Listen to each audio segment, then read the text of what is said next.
Hello friends, इस video में देखते हैं टेबल टैग इन एचटीएमएल। हम कैसे टेबल बनाते हैं एचटीएमएल के अंदर। टेबल में जो डाटा होता है वो रोज़ और कॉलम में होता है, रोज़ में और कॉलम में डिस्ट्रीब्यूट होता है। इससे हम रिलेटेड डाटा देख सकते हैं अपनी टेबल के अंदर। जैसे स्टूडेंट का रिकॉर्ड हम बना सकते हैं टेबल के अंदर। प्रोडक्ट का रिकॉर्ड बना सकते हैं टेबल के अंदर। इस तरीके से टेबल में आसानी से हम डाटा देख सकते हैं। तो उसके लिए होता है table tag.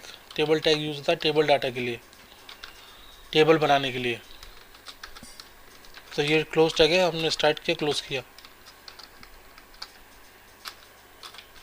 Table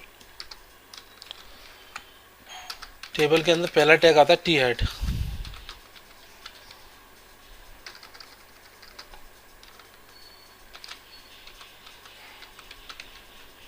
T head T head में ना टेबल की हेडिंग क्या क्या होंगी इसके अंदर।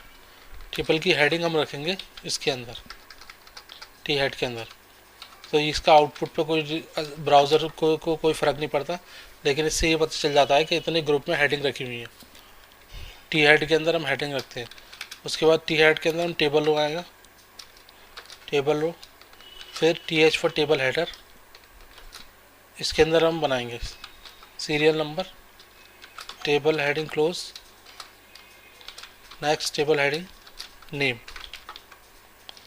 Table heading close.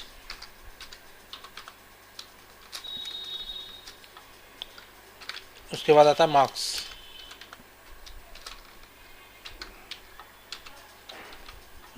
Table heading close. उसके बाद आता है एड्रेस, टेबल हेडिंग में हमने रखा है एड्रेस को।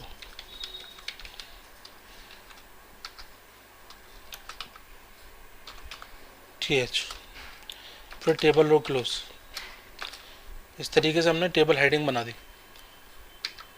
Serial number, name, marks and address. इसको रन करा लेते हैं, सेव करके सेव और रन कराते हैं F5। तो ये हेडिंग नज़र आ रही है, serial number, name, marks and address. लेकिन अभी ये हेडिंग तो आ रही है, लेकिन अभी इनका बॉर्डर नहीं दिख रहा है। तो बॉर्डर दिखाने के लिए हम टेबल का बॉर्डर बनाने के लिए हम टेबल में एट्रीब्यूट यूज़ करेंगे, बॉर्डर एट्रीब्यूट। और मैंने इसमें दिया 2 पिक्सल। 2 पिक्सल का बॉर्डर नज़र आएगा हमारे टेबल के ऊपर। अब मैं रन करा के सेव करा के रन कराता हूँ उसको। ये देखिए बॉर्डर नज़र आ गया 2 पिक्सल का। इस तरीके से हमने बॉर्डर बना दिया बॉर्डर एट्रीब्यूट से। टेबल हेड के बाद आता है टेबल हेड बना लिया हमने। टेबल हेड के बाद टेबल डाटा रखेंगे हम। टेबल डाटा कहाँ पर आएगा, टेबल बॉडी के अंदर, टी बॉडी। टेबल का डाटा हम रखेंगे टेबल बॉडी के अंदर, टी बॉडी। इसके अंदर हम रखेंगे टेबल डाटा। तो ये टेबल रो बना लेते हैं, एक रो बनाई। उसके अंदर टेबल डाटा के लिए टी रखना पड़ेगा। Table data 1/TD।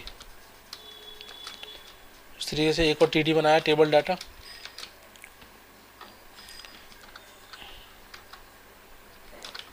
Rahul Rahul हो गया, इसको क्लोज किया। TD को हमने TD के अंदर हमने तीसरी वैल्यू रखी marks 89। TD close, table data. TD address के लिए न्यू दिल्ली, ये एड्रेस के लिए हो गया। TD क्लोज और एक टेबल रो क्लोज। तो हमारी पहली रो बन गई टेबल के अंदर जिसमें हमारा ये डाटा रखा हुआ है। Ctrl+C करके हम 3 रो बना लेते हैं। वी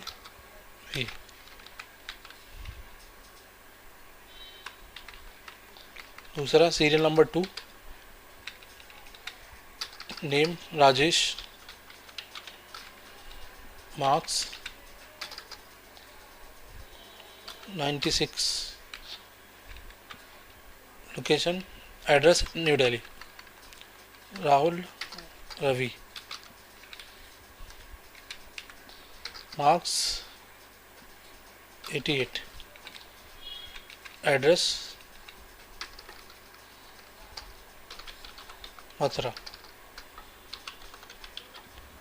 सेव कर लेते हैं, इसको हम रन करा लेते हैं F5। तो इस तरीके से हमारा डाटा नज़र आएगा टेबल के अंदर। सीरियल नंबर 3 कर देते हैं हम इसको 3। सेव। अब रन कराते हैं इसको F5। जूम करके देखते हैं इसको टेबल को, तो टेबल हमारी इस तरीके से नज़र आएगी, जिसमें कि 4 कॉलम है और 4 रो है, इसमें 4 रोज 4 कॉलम इस टेबल के अंदर। इस तरीके से हमारी टेबल बनेगी। टेबल के कुछ एट्रीब्यूट भी होते हैं जो हम यूज़ करेंगे, टेबल एट्रीब्यूट। जैसे बॉर्डर हो गया, बॉर्डर के बाद दूसरा एट्रीब्यूट आता है अलाइन। अलाइन का मतलब हम टेबल को कहाँ पर रखना चाहते हैं, लेफ़्ट राइट सेंटर कहाँ पे। तो अगर मैं इसको सेंटर लिख दूंगा तो हमारी टेबल सेंटर में हो जाएगी, सेंटर में हो गई। अगर मैं यहाँ पर राइट लिख दूंगा तो हमारी टेबल राइट में हो जाएगी, राइट में हो गई। बाय डिफ़ॉल्ट लेफ़्ट होता है, तो लेफ़्ट में जाने के लिए लेफ़्ट लिख देंगे हम, लेफ़्ट। बाय डिफ़ॉल्ट लेफ़्ट ही रहता है, तो मैं इसको सेंटर में ही कर देता हूँ वापस। सेव, रन कराया। इस तरीके से हमारी टेबल सेंटर में आ गई। अलाइन हो गया। अलाइन के बाद नेक्स्ट एट्रीब्यूट आता है बीजी कलर। बीजी कलर माने हम अपनी टेबल को कलर कर सकते हैं, बैकग्राउंड कलर बना सकते हैं इसका। हम अपनी टेबल में बैकग्राउंड कलर दे सकते हैं बीजी कलर एट्रीब्यूट से। जैसे मैंने लिख दिया इसमें पिंक, तो अभी हमारी टेबल का जो बैकग्राउंड कलर है वो पिंक हो जाएगा।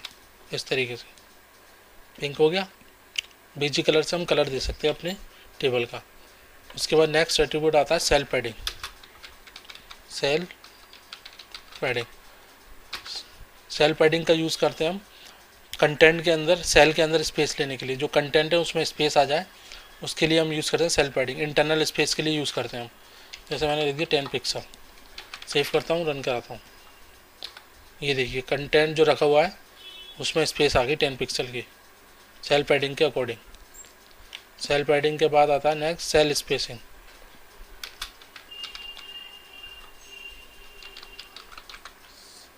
सेल स्पेसिंग,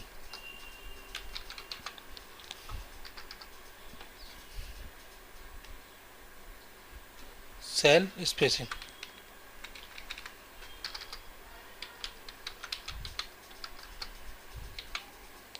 सेल स्पेसिंग भी हमने रख दी 10 पिक्सल। सेल स्पेसिंग सेल्स के बीच में स्पेस देता है। जो सेल बन जाते हैं सेल के बीच में स्पेस देगा, यानी एक्सटर्नल स्पेस के लिए होता है सेल स्पेसिंग। सेव करते हैं, रन कराते हैं। ये देखिए सेल्स के बीच में स्पेस आ गई, इसको हम कहते हैं सेल स्पेसिंग। ये जो स्पेस नज़र आ रही है स्पेस आ गई सेल स्पेसिंग की मदद से। उस तरीके से हम यूज़ करेंगे सेल स्पेसिंग का।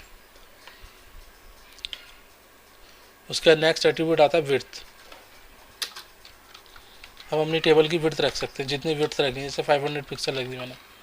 और हाइट, हाइट रखने के लिए होता है। जैसे यहाँ पे रख दी मैंने 400 पिक्सल। विड्थ और हाइट रख दी मैंने, 500 विड्थ रख दी और 400 हाइट रख दी।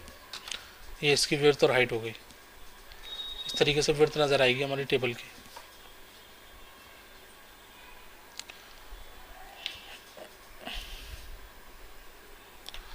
उसके बाद टेबल रो के कुछ एट्रीब्यूट होते हैं, जैसे कि बीजी कलर। बीजी कलर हो गया, जैसे बीजी कलर मैंने कर दिया ब्लू, ब्लू कर दिया बीजी कलर। टेबल रो का कलर, यानी ये पूरी रो का कलर जो है ब्लू हो जाएगा। ये किससे होगा, टेबल रो में हम जब बीजी कलर लगाएंगे। हमने एक रो को ब्लू कलर में कर दिया, ये होता है हमारा बीजी कलर। बीजी कलर के बाद दूसरा एट्रीब्यूट है इसमें अलाइन। अलाइन मैंने सेंटर में रखनी है, अपने टेक्स्ट को सेंटर में रखना है रो के अंदर, तो हम अलाइन एट्रीब्यूट यूज़ करेंगे। अब क्या होगा, जो हमारे कंटेंट है वो सेंट्रलाइज हो गए इस वाली रो के अंदर, जिस पे हमने अलाइनमेंट लगाया है। इस तरीके से अलाइन लगाएंगे। उसके बाद टीडी के एट्रीब्यूट आते हैं। टीडी के एट्रीब्यूट होते हैं रो स्पान, कॉल स्पान। रो स्पान की मदद से हम रो को मर्ज करते हैं, कॉल स्पान की मदद से हम कॉलम्स को मर्ज करते हैं। तो कॉलम स्पान का यूज़ देखते हैं पहले हम।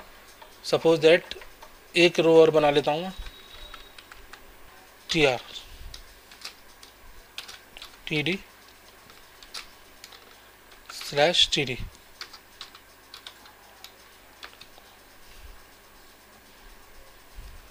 T D slash T D, T D slash T D,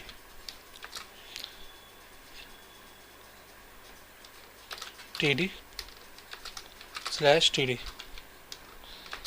और टी आर क्लोज।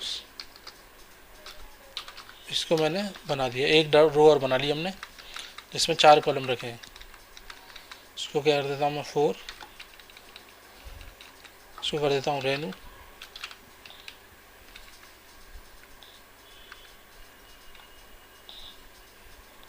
और इसको कर देता हूँ 84, और इसको कर देता हूँ मैं मेरठ।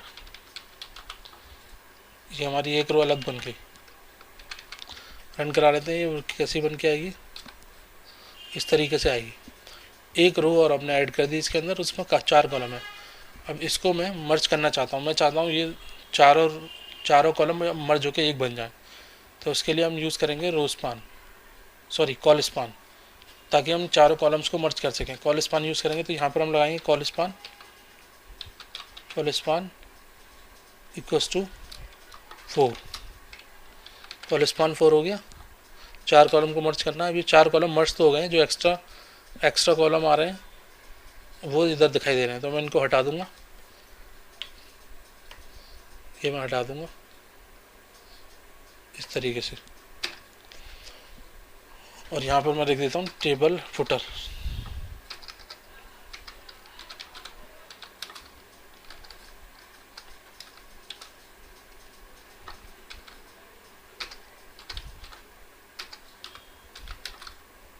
टेबल फुटर मैंने यूज़ किया, टेबल फुटर। इसको रन करा लेते हैं F5। ये तो ये 4 कॉलम मर्ज होके एक कॉलम बन गया, और जिसमें लिख दिया टेबल फुटर। इसका सेंटर में अलाइनमेंट कर देते हैं, अलाइन सेंटर, अलाइन सेंटर। अब ये सेंटर में लिख के आएगा इस तरीके, टेबल फुटर हो गया। इस टेबल फुटर को हम डालेंगे टी फुट के अंदर। टी फुट क्या होता है, टेबल के फुटर के लिए होता है T foot, T foot for table footer. तो हम जो फुटर में आ रहा है टेबल को सिर्फ टी फुट में डाल देंगे, टी फुट, इस तरीके से। तो टेबल में 3 सेक्शन हो गए, टी हेड, टी बॉडी और टी फुट। तो ये तो होता है कॉल स्पान, जिसमें हमने 4 कॉलम्स को मर्ज करके एक बना दिया। उसी तरीके से रो स्पान होता है। रो स्पान में हम क्या करते हैं, अपने रोज़ को मर्ज करते हैं, रोज़ को मर्ज करके एक बना सकते हैं। जैसे कि हमारी पहले रो कॉलम्स रो पे आ जाते हैं, पहले और दूसरी रो पे। इसमें एड्रेस सेम है दोनों का, न्यू दिल्ली, राहुल का भी सेम है, राजेश का भी सेम है।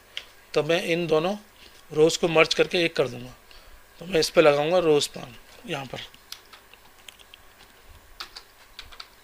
रो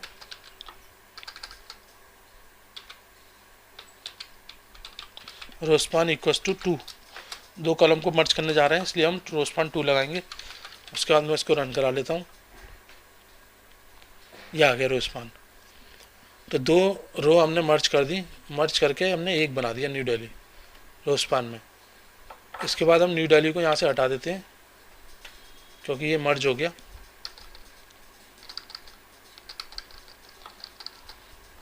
सेव करते हैं, रन कराते हैं F5। ये हो गया हमारा। तो इस तरीके से हम रो को मर्ज भी कर सकते हैं रो स्पान की मदद से। तो इस तरीके से हमने रो स्पान लगाया, कॉलम स्पान लगाया। अब हम बनाते हैं नेस्टेड टेबल। नेस्टेड टेबल का मतलब है जब हम एक टेबल के अंदर दूसरी टेबल बनाते हैं तो उसे हम कहते हैं नेस्टेड टेबल। जैसे कि अभी मैं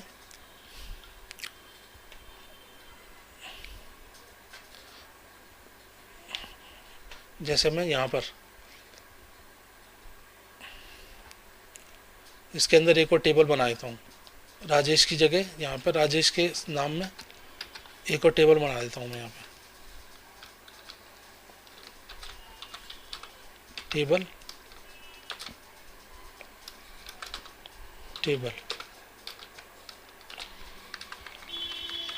TR TD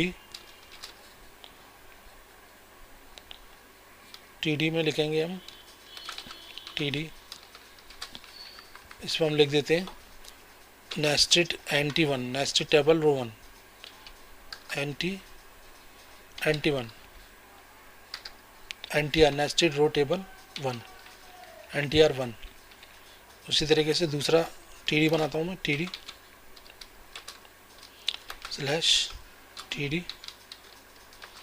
और उसमें रखता हूँ NTR2। इस रो को क्लोज कर देते हैं हम, रो क्लोज हो गया यहाँ पे, टेबल रो TR। इसी तरीके से दूसरी रो बनाते हैं यहाँ पर, दूसरी टेबल में डाटा रखेंगे फिर हम बनाकर,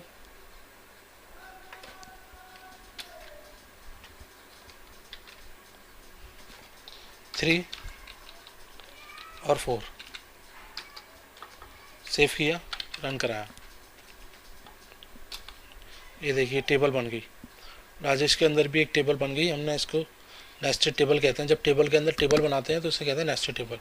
इसका बॉर्डर दे देते हैं जिससे ये सही दिखाई दे, बॉर्डर इक्वल्स टू 1 पिक्सल। अब रन कराते हैं इसको, ये टेबल बन गई। राजेश के अंदर भी टेबल बना दी हमने, NTR1, NTR2, NTR3, NTR4। तो हम टेबल के अंदर टेबल बना सकते हैं with the help of table tag. इसको हम कहते हैं नेस्टेड टेबल।